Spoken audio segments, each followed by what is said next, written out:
بسم اللہ الرحمن الرحیم۔ دعوت اسلام کا دوسرا دور 3 برس کی اس خفیہ دعوت اسلام میں مسلمانوں کی ایک جماعت تیار ہوگی۔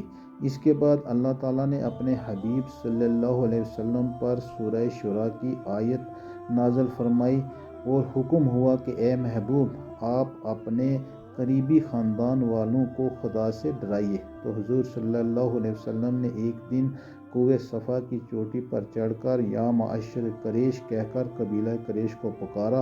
جب سب قریش جمع ہو گئے تو آپ صلی اللہ علیہ وسلم نے فرمایا کہ اے میری قوم، اگر میں تم لوگوں سے یہ کہہ دوں کہ اس پہاڑ کے پیچھے سے ایک لشکر چھپا ہوا ہے جو تم پر حملہ کرنے والا ہے، تو کیا تم لوگ میری بات کا یقین کر لو گے؟ تو سب نے ایک زبان ہو کر کہا، ہاں ہاں، ہم آپ کی بات کا یقین کر لیں گے، کیونکہ ہم نے آپ کو ہمیشہ سچا اور امین ہی پایا۔